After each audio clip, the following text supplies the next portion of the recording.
Le Sahel se fracture alors que la menace armée traverse les frontières et gagne du terrain. Le 30 juillet, Bola Tinubu a lié l'aggravation de l'insécurité nigériane à la situation au Mali, au Burkina Faso et au Niger, déclenchant une réaction immédiate de l'Alliance des États du Sahel. Pour Ibrahim Traoré et ses alliés, le problème dépasse les mots. Peut-on combattre un même ennemi tout en accusant ses voisins? Entre la CEDEAO et l'AIES, la confiance recule, alors que les groupes terroristes ne reconnaissent ni frontières nationales ni rivalité politique. Le différend a commencé avec une déclaration qui a immédiatement dépassé les frontières du Nigeria. Le 30 juillet, devant une foule réunie à Abuja, le président Bola Tinubu a évoqué la dégradation de la sécurité dans son pays et les enlèvements de masse récents. Pour expliquer cette situation, il a affirmé que certains terroristes actifs dans la région n'étaient pas nigérians. Il a surtout estimé que l'instabilité au Mali, au Burkina Faso et au Niger aggravait les difficultés de son propre pays. Cette lecture a été rejetée par l'Alliance des États du Sahel le 6 août. Selon les informations rapportées, le Burkina Faso, le Mali et le Niger ont convoqué l'ambassadeur du Nigeria à Ouagadougou. Au nom des trois États, le ministre burkinabé des Affaires étrangères a reproché à Abuja de réduire une crise complexe à la responsabilité de pays voisins. La réponse de l'AES repose sur une idée simple. Les quatre nations affrontent le même adversaire. Le texte souligne les sacrifices consentis par les soldats et les civils sahéliens, tout en avertissant qu'une présentation imprécise de la situation peut alimenter les malentendus entre peuples liés par l'histoire et la géographie. Cette crise ne se résume donc pas à une déclaration maladroite ou à une protestation diplomatique. Elle révèle une ligne de fracture plus profonde au cœur de l'Afrique de l'Ouest. D'un côté, le Nigeria demeure l'un des principaux piliers de la CEDEAO. Abuja défend publiquement le retour à l'ordre constitutionnel et a soutenu la réponse régionale après les changements de pouvoir intervenus au Mali, au Burkina Faso et au Niger. De l'autre côté se trouve l'Alliance des États du Sahel, créée par les trois pays après leur rupture avec la CEDEAO en 2025. Ces États ont choisi de resserrer leurs liens sécuritaires et de revendiquer une plus grande autonomie dans la gestion de leurs crises. Leur relation avec la Russie s'est également approfondie. Dans ce contexte, chaque déclaration sur le terrorisme, les frontières ou la souveraineté prend une portée politique immédiate. C'est pourquoi les propos attribués à Bola Tinubu ont provoqué une réponse aussi ferme. Pour les autorités de l'AES, expliquer la crise nigériane par l'instabilité chez ses voisins revient à ignorer la nature régionale de la menace. Les groupes armés franchissent les frontières, utilisent les espaces forestiers, exploitent les zones difficiles à surveiller et cherchent des itinéraires vers les États côtiers du golfe de Guinée.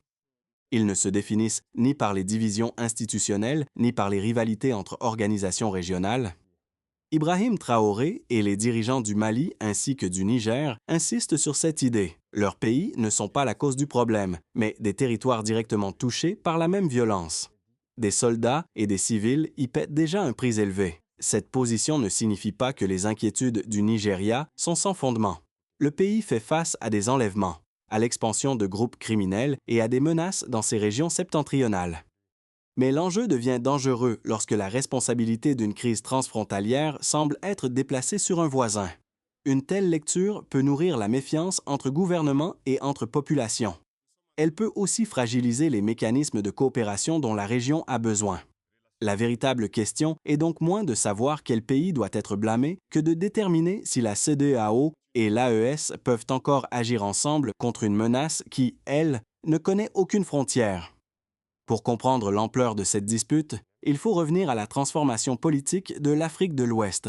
Le Nigeria appartient toujours à la CEDEAO, l'organisation régionale qui rassemble plusieurs États du bloc ouest-africain. Sa position officielle repose sur la défense de l'ordre constitutionnel et sur la nécessité de préserver des institutions civiles après les coups d'État survenus dans le Sahel. Le Burkina Faso, le Mali et le Niger ont suivi une trajectoire différente. Les trois pays ont quitté la CEDEAO en 2025 et ont consolidé l'Alliance des États du Sahel. Cette alliance ne représente pas seulement une nouvelle structure politique, elle exprime aussi un choix de souveraineté, de coopération militaire rapprochée et de distance avec les mécanismes régionaux que les dirigeants de ces pays jugent insuffisamment adaptés à leurs priorités sécuritaires. Le fossé s'est encore accru avec le renforcement de leurs liens avec la Russie. Pour les autorités de l'AES, ce rapprochement s'inscrit dans une stratégie visant à diversifier leurs partenariats et à reprendre le contrôle de leur politique de défense. Pour Abuja et plusieurs membres de la CEDEAO, la situation pose surtout la question de la cohérence de la réponse régionale. Ainsi, lorsque le président nigérian parle des crises au Mali, au Burkina Faso et au Niger, ses propos sont interprétés à travers cette opposition déjà installée. Les autorités sahéliennes n'entendent pas seulement une analyse sécuritaire. Elles y voient le risque d'un récit qui présenterait leurs États comme une source d'instabilité, au moment même où ils combattent des groupes armés sur leur propre territoire. Cette méfiance complique tout dialogue. Pourtant, la géographie impose une réalité difficile. Les frontières entre le Nigeria, le Niger, le Bénin et les pays du Sahel ne séparent pas complètement les réseaux terroristes, les routes de circulation et les zones de vulnérabilité. Le conflit diplomatique est arrivé à un moment où la menace sécuritaire, elle, ne cesse de se déplacer. En juillet, les Nations unies ont alerté sur l'intensification des risques liés aux groupes terroristes et aux autres groupes armés non étatiques. Leur présence demeure particulièrement préoccupante dans le Sahel central et dans le nord du Nigeria. Mais l'avertissement ne s'arrête pas là. Ces réseaux cherchent aussi à étendre leur influence vers les États côtiers du golfe de Guinée. Avant cette controverse, le débat régional portait surtout sur les opérations militaires, les coups d'État et la coopération entre organisations. Après les déclarations de Bola Tinubu, il a aussi porté sur la responsabilité politique de chaque pays. Le changement est important. Quand un État affirme que l'instabilité de ses voisins aggrave sa propre crise, ceux-ci peuvent entendre un appel à une coopération renforcée. Mais ils peuvent également y voir une accusation qui transforme une vulnérabilité commune en faute nationale. Le Burkina Faso, le Mali et le Niger ont choisi de répondre collectivement. Leur position ne nie pas la gravité de la situation au Nigeria.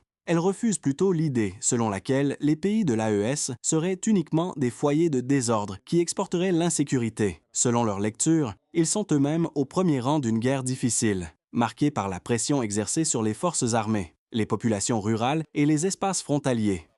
Cette nuance compte, car le terrorisme dans cette région n'obéit pas à une logique administrative. Les groupes armés peuvent utiliser des itinéraires locaux, profiter de zones forestières ou de territoires peu contrôlés. Puis passer d'un pays à l'autre, ils cherchent les faiblesses, pas les drapeaux. Une frontière officielle peut séparer deux États sur une carte sans suffire à interrompre les mouvements d'hommes, d'armes ou de ressources. Ibrahim Traoré s'inscrit dans cette lecture souverainiste portée par l'AES. Pour Ouagadougou, la sécurité ne peut pas être racontée comme si le Burkina Faso était un simple problème pour les autres. Le pays est lui-même confronté à une pression armée durable. Le Mali et le Niger défendent une position comparable. Tous trois soutiennent qu'ils affrontent le même ennemi que le Nigeria, même si leurs choix politiques et leurs partenariats extérieurs divergent. Cette situation crée une contradiction dangereuse. Le Nigeria a de bonnes raisons de s'inquiéter de la déstabilisation des zones situées au nord de ses frontières. Les États de l'AES ont de bonnes raisons de refuser toute présentation qui minimise leurs propres pertes ou les désigne comme responsables d'une crise plus large. Pourtant, ces deux vérités peuvent coexister. L'insécurité du Sahel peut affecter le Nigeria, tandis que les pays sahéliens peuvent être les premières victimes de cette même insécurité. C'est précisément cette double réalité qui rend la fracture politique si coûteuse. Plus la confiance baisse entre Abuja et les capitales de l'AES, plus l'échange d'informations, la coordination aux frontières et les opérations communes deviennent difficiles. Or, les groupes armés ne sont pas tenus par les désaccords entre la CEDEAO et l'Alliance des États du Sahel. Ils peuvent tirer parti de chaque vide, de chaque retard et de chaque rivalité. L'enjeu n'est donc pas seulement diplomatique. Il concerne directement les habitants des zones frontalières, les militaires déployés sur le terrain et les communautés qui vivent sous la menace des enlèvements ou des attaques. Si les États de la région se concentrent sur leurs accusations réciproques, la menace continuera de circuler. Si, au contraire, ils parviennent à distinguer leurs désaccords politiques de leur intérêt sécuritaire commun, une coopération reste possible. Avant l'incident de décembre 2025, les tensions entre le Nigeria et les pays de l'Alliance des États du Sahel restaient principalement liées aux choix politiques, à la rupture avec la CEDEAO et aux visions différentes de la coopération régionale. Après cet épisode aérien, la question de la souveraineté est devenue beaucoup plus concrète. Un différend qui pouvait sembler institutionnel a pris la forme d'un incident direct entre forces nationales. En décembre 2025, un appareil de l'armée de l'air nigériane a effectué un atterrissage d'urgence au Burkina Faso. Les autorités burkinabè ont déclaré que l'aéronef était entré dans leur espace aérien sans autorisation. Elles ont d'abord qualifié l'événement d'acte inamical. 11 membres du personnel nigérian ont été détenus avant d'être libérés à la suite de discussions diplomatiques. La valeur de cet incident dépasse le seul sort de l'équipage ou les circonstances techniques de l'atterrissage. Il montre à quel point le climat régional est devenu fragile. Dans un environnement où les États cherchent déjà à contrôler des frontières exposées aux infiltrations de groupes armés, une entrée non autorisée dans l'espace aérien peut être perçue comme une atteinte grave à l'intégrité territoriale. Pour le Burkina Faso et ses partenaires de l'AES, la réponse devait donc être ferme. Les autorités de l'Alliance ont rappelé la nécessité de défendre l'espace aérien, la souveraineté et l'intégrité territoriale de leurs États membres. Elles ont également insisté sur la sécurité des populations. Ce langage traduit une préoccupation centrale. Dans une région marquée par l'instabilité, aucun État ne veut paraître incapable de protéger son territoire, même face à un voisin qui combat lui aussi les mêmes réseaux terroristes. Le contraste est frappant. D'un côté, le Nigeria affirme que la crise au Sahel rend plus difficile sa propre lutte contre l'insécurité. De l'autre, le Burkina Faso, le Mali et le Niger estiment qu'ils ne peuvent pas accepter des actes qu'ils jugent contraires aux règles de l'aviation civile ou militaire. Chaque partie invoque donc la sécurité. Mais la sécurité ne produit pas automatiquement la confiance. Ibrahim Traoré et les dirigeants de l'AES se retrouvent ainsi face à un dilemme. Ils doivent montrer que leurs États contrôlent leur territoire et qu'ils ne dépendent plus entièrement des mécanismes régionaux traditionnels. En même temps, leurs pays ne peuvent pas ignorer que le Nigeria est un acteur majeur de la lutte contre les groupes armés en Afrique de l'Ouest. Une rupture complète de communication rendrait les frontières encore plus vulnérables.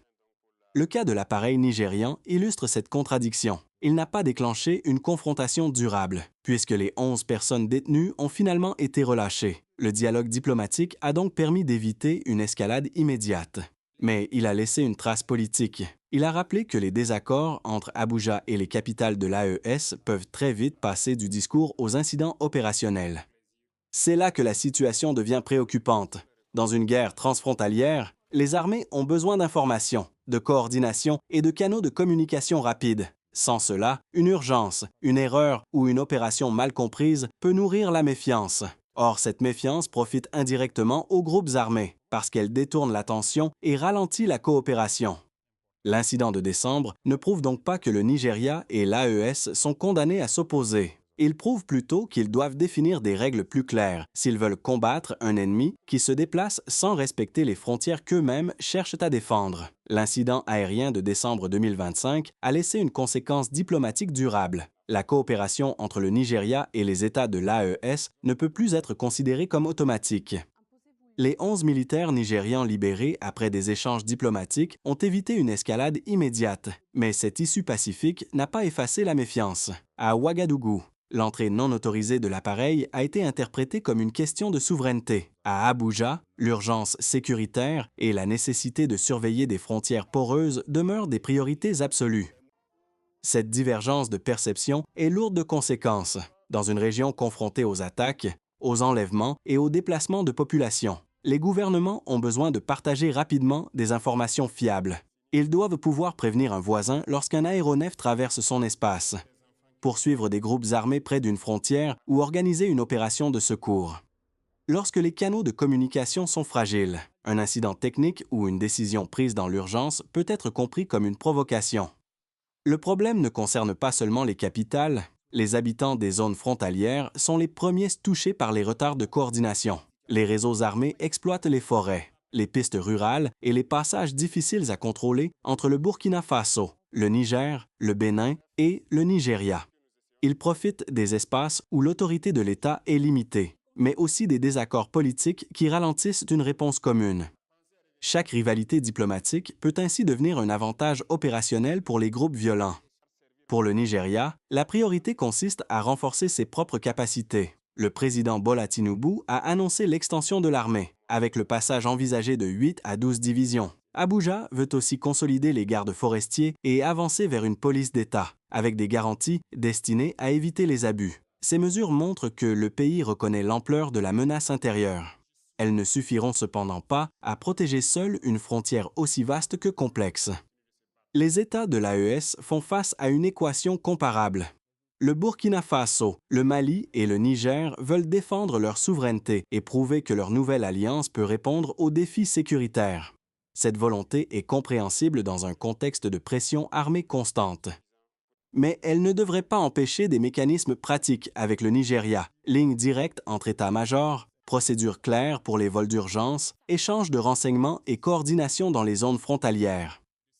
La leçon de décembre est donc double. La souveraineté doit être respectée sans ambiguïté, car aucun État ne peut accepter des opérations étrangères non signalées sur son territoire. Mais la sécurité régionale exige également des règles de coopération solides. Sans elles, les malentendus se multiplient, les forces se replient et les populations restent exposées. Le Nigeria et l'AES n'ont pas besoin d'effacer leurs divergences politiques pour établir ces garde-fous. Ils doivent simplement reconnaître que l'ennemi commun se déplace plus vite que leurs querelles diplomatiques. Le paradoxe au cœur de cette crise est évident. Le Nigeria et les 3 États de l'Alliance des États du Sahel sont séparés par des choix politiques, des relations diplomatiques tendues et des visions opposées de l'organisation régionale. Pourtant, ils font face à une menace qui ne respecte ni la frontière entre le Niger et le Nigeria, ni la séparation entre la CEDEAO et l'AES. Les groupes armés ne demandent pas quel bloc contrôle une capitale avant de frapper une communauté, de recruter des jeunes ou d'emprunter une route clandestine. Abuja redoute que l'instabilité du Sahel ne pousse la violence vers son territoire. Cette inquiétude n'est pas abstraite. Le nord du Nigeria subit déjà les effets d'attaques, d'enlèvements et de réseaux criminels organisés. Les autorités nigérianes considèrent donc que la sécurité de leurs voisins influence directement celle de leur pays. Elles cherchent à mieux sécuriser les zones frontalières et à empêcher les combattants de profiter des passages par le Niger, le Bénin ou les espaces forestiers. Mais le Burkina Faso, le Mali et le Niger refusent que cette préoccupation se transforme en accusation. Ces pays sont eux-mêmes parmi les premières victimes de la crise. Leurs forces armées combattent sur plusieurs fronts, tandis que des civils vivent sous la menace permanente des attaques et des déplacements.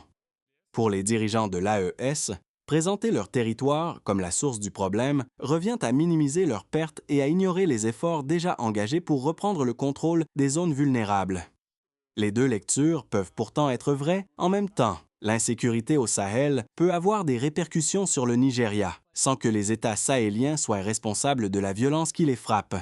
Reconnaître cette réalité devrait permettre un langage plus précis et moins accusateur. Au lieu de chercher un coupable national à une crise régionale, les gouvernements pourraient distinguer leurs divergences idéologiques de leur intérêt commun, protéger les populations et empêcher l'expansion des groupes armés. C'est là que la coopération devient indispensable. Elle ne suppose pas que la CEDEAO et l'AES renoncent à leur position politique, ni que les dirigeants abandonnent leurs priorités souverainistes. Elle exige plutôt des arrangements concrets, partage de renseignements, alertes rapides, patrouilles coordonnées et communication directe entre les autorités militaires. Sans ces outils, une frontière peut devenir un espace de malentendu plutôt qu'une ligne de défense.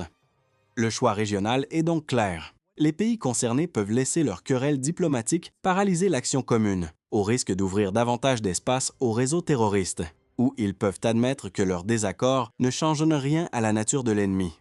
Pour les habitants du Sahel et du nord du Nigeria, cette décision ne relève pas d'un simple débat géopolitique. Elle peut déterminer la sécurité de villages entiers, la stabilité des routes commerciales et la vie de millions de personnes. Face à une insécurité persistante, le Nigeria ne mise pas uniquement sur le dialogue régional. Abuja renforce aussi ses propres instruments de défense. Le président Bola Tinubu a annoncé son intention de faire passer l'armée nigériane de 8 à 12 divisions. Cette décision traduit l'ampleur des défis auxquels le pays est confronté. Attaques de groupes armés, enlèvements de masse, criminalité organisée et vulnérabilité des vastes régions situées au nord. L'objectif est d'augmenter la présence des forces régulières sur le terrain et d'améliorer leur capacité à intervenir dans les zones les plus exposées. Une armée plus structurée peut contribuer à protéger les routes, les villages et les infrastructures stratégiques. Mais le défi ne se limite pas à la taille des effectifs. Les forces doivent aussi disposer d'un renseignement fiable, de moyens de transport adaptés et d'une coordination efficace avec les autorités locales. Sans ces éléments, le renforcement militaire risque de rester insuffisant face à des adversaires mobiles et dispersés. Le gouvernement nigérian veut également consolider les gardes forestiers. Cette orientation est significative car les espaces boisés constituent souvent des refuges, des corridors et des bases temporaires pour les groupes armés. Contrôler ces zones exige une connaissance fine du terrain, une présence continue et une relation de confiance avec les communautés qui y vivent.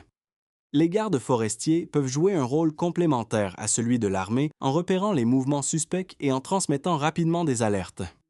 Abuja avance par ailleurs vers la création d'une police d'État, tout en évoquant des garanties destinées à limiter les risques d'abus ou d'instrumentalisation politique. Cette réforme répond à une réalité simple. Les autorités locales connaissent généralement mieux les dynamiques sociales, les tensions communautaires et les itinéraires utilisés par les réseaux criminels. Une police plus proche des populations pourrait améliorer la prévention, à condition qu'elle soit formée, contrôlée et soumise à des règles claires. Cependant, aucune réforme intérieure ne peut isoler complètement le Nigeria de son environnement régional. Les menaces circulent à travers des zones frontalières parfois difficiles à surveiller.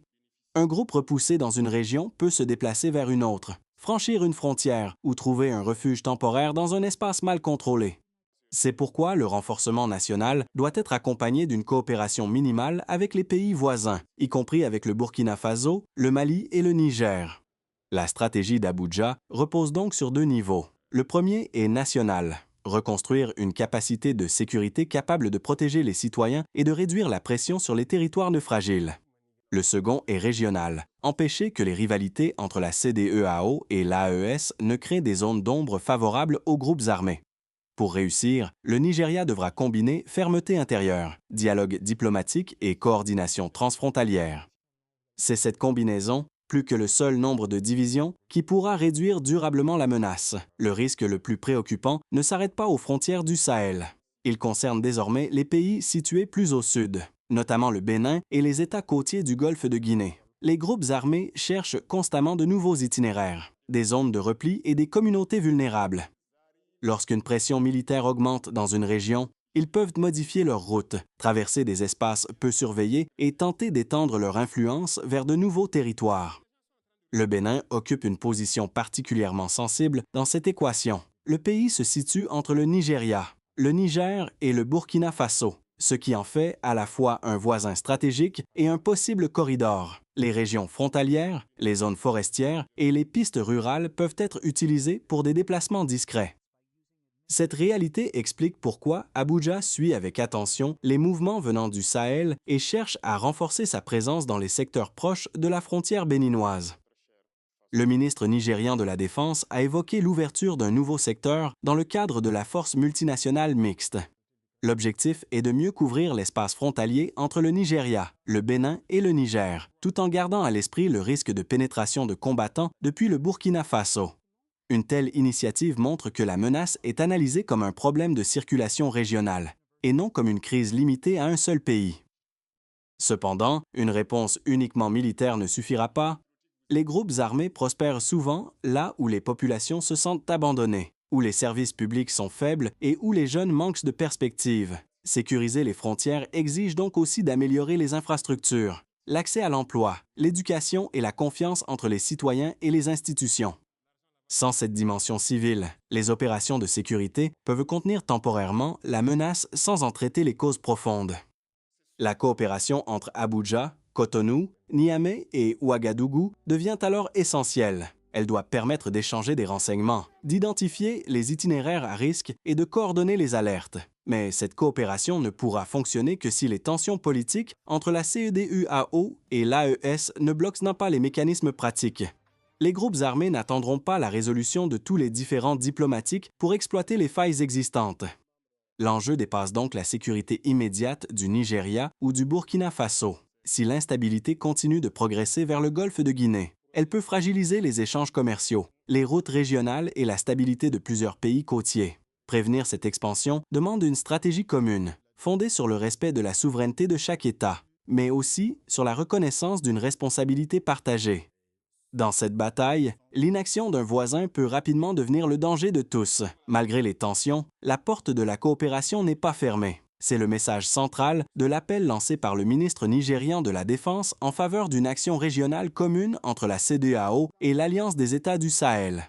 Cette proposition part d'un constat pragmatique. La menace traverse les frontières plus facilement que les institutions ne parviennent à coordonner leurs réponses. Aucun pays ne dispose seul des moyens suffisants pour surveiller durablement toutes les routes, les forêts et les espaces frontaliers exploités par les groupes armés. L'idée d'une coopération entre les deux blocs est politiquement sensible, car la CEDEAO et l'AES défendent aujourd'hui des trajectoires très différentes. Le Burkina Faso, le Mali et le Niger ont choisi de quitter l'organisation ouest-africaine et de renforcer leur propre cadre de sécurité. Le Nigeria reste, quant à lui, un acteur majeur de la CEDEAO. Les désaccords sur les transitions politiques, la souveraineté et les partenariats internationaux ont profondément affaibli la confiance. Pourtant, la lutte contre le terrorisme impose une logique qui dépasse ces divergences. Une action conjointe ne signifie pas nécessairement la création d'une armée unique, ni l'abandon des choix de chaque État. Elle peut commencer par des mesures opérationnelles limitées, mais efficaces. Les armées peuvent échanger des informations sur les mouvements suspects, coordonner leurs patrouilles près des frontières et établir des procédures pour prévenir les incidents aériens ou les erreurs d'identification. Les services civils peuvent également coopérer pour protéger les axes commerciaux, suivre les financements illicites et soutenir les populations déplacées. Le cas de la frontière entre le Nigeria, le Bénin et le Niger montre l'utilité de cette approche. Si les groupes armés utilisent les territoires voisins pour contourner les dispositifs de sécurité, une réponse fragmentée laisse apparaître des brèches. À l'inverse, des communications directes entre les commandements locaux peuvent permettre de réagir plus vite. Cette coordination doit toutefois respecter la souveraineté nationale. C'est précisément sur ce point que les relations entre Abuja et l'AES ont besoin de règles claires et de garanties mutuelles. Les pays de l'AES ont eux aussi intérêt à maintenir un canal de travail avec le Nigeria. La puissance démographique, économique et militaire d'Abuja en fait un partenaire incontournable pour la stabilité de l'Afrique de l'Ouest.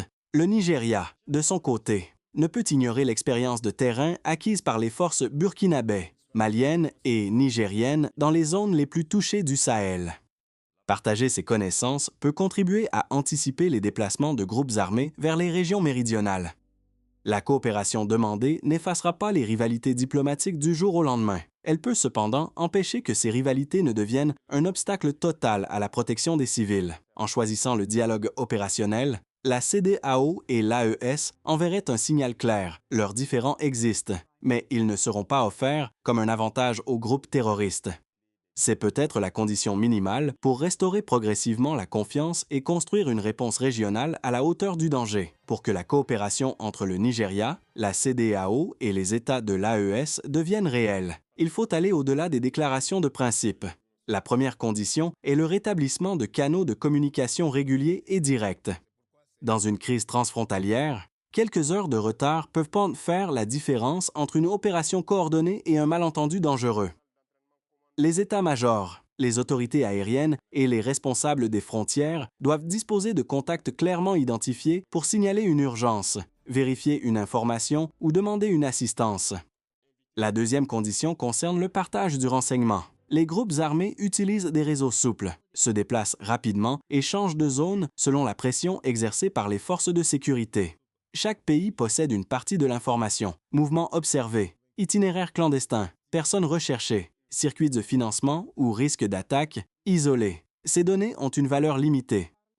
Mises en commun dans un cadre fiable, elles peuvent permettre d'anticiper une infiltration ou de démanteler un réseau avant qu'il ne frappe. La troisième condition est le respect visible de la souveraineté. L'incident aérien de décembre 2025 a montré qu'une opération ou un vol non signalé peut rapidement être perçu comme un acte hostile. Toute coopération doit donc reposer sur des procédures précises, autorisation pour les survols, notification des urgences, coordination des poursuites près des frontières et mécanismes de vérification. Respecter ces règles ne ralentit pas forcément l'action. Au contraire, cela réduit le risque que les armées se gênent ou se suspectent. Une quatrième condition est l'implication des communautés frontalières. Les habitants, les chefs locaux, les transporteurs et les acteurs économiques connaissent souvent mieux que les administrations les changements sur le terrain. Ils peuvent signaler une présence inhabituelle, des déplacements suspects ou l'apparition de nouvelles pressions. Mais cette participation exige de la confiance.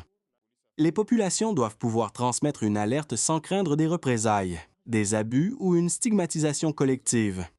Enfin, la coopération sécuritaire doit être accompagnée d'un effort de développement. Les routes, l'école, l'emploi, la santé et les services publics ne remplacent pas les opérations militaires, mais ils réduisent les conditions dont les groupes armés tirent profit. Une zone abandonnée devient plus facile à infiltrer. Une communauté soutenue et écoutée est davantage en mesure de résister au recrutement, aux intimidations et aux économies clandestines. Ces conditions sont exigeantes, mais elles restent réalisables. Elles ne demandent pas à la CEDEAO et à l'AES de renoncer à leurs projets politiques respectifs. Elles leur demandent de séparer ce qui relève de la rivalité diplomatique de ce qui relève de la survie des populations.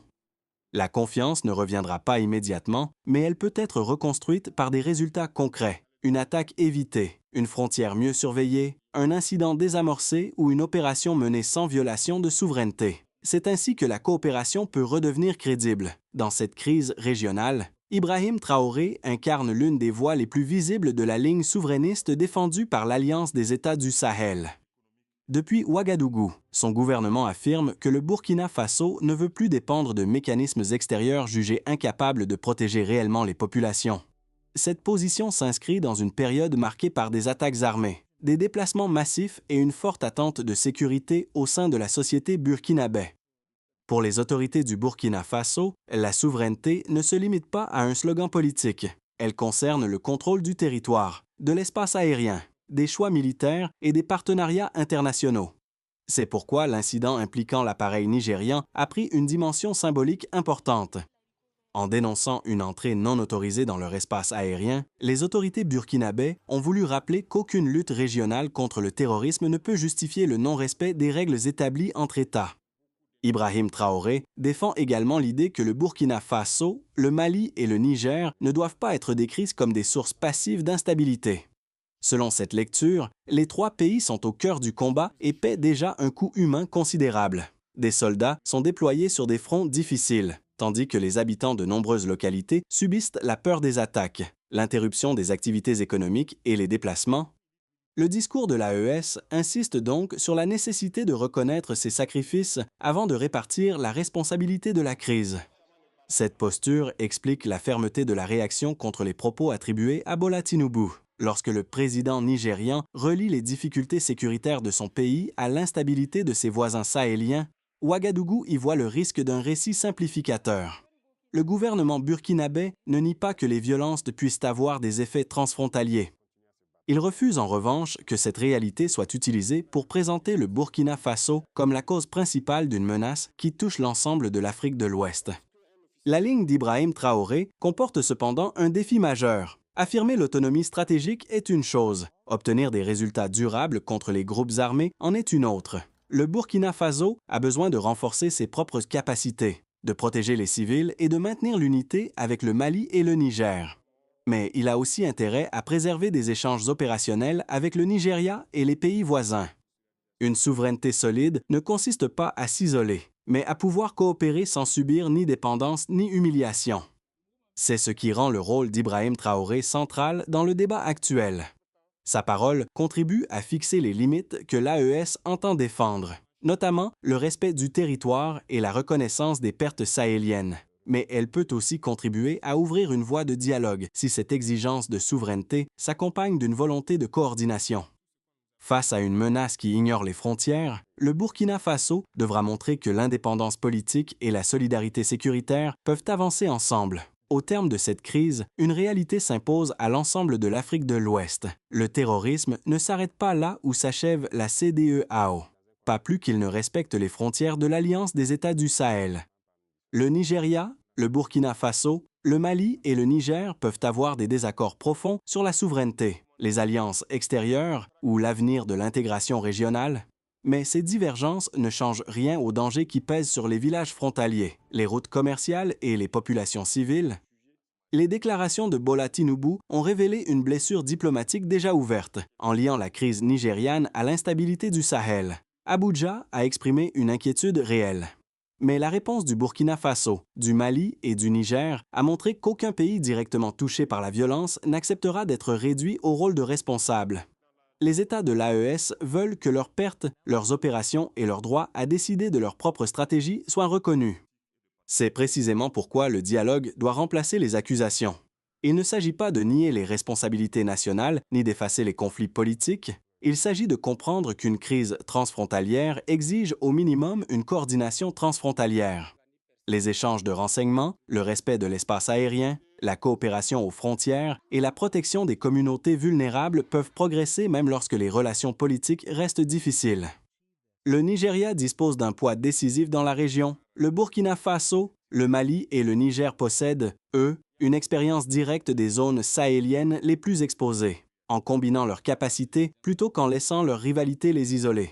Ces pays peuvent réduire les espaces dont profitent les groupes armés. À l'inverse, chaque incident mal géré, chaque déclaration imprécise et chaque rupture de communication risque de créer une nouvelle faille. Le choix est donc simple. Même s'il est difficile à appliquer, les gouvernements peuvent continuer à se diviser pendant que les groupes terroristes se déplacent, recrutent et frappent sans distinguer les blocs politiques, ou ils peuvent instaurer une coopération fondée sur le respect mutuel, sans renoncer à leur position souveraine. L'avenir sécuritaire de l'Afrique de l'Ouest dépendra moins de la question de savoir qui aura le dernier mot que de la capacité des États à protéger ensemble les vies placées au cœur de cette guerre invisible.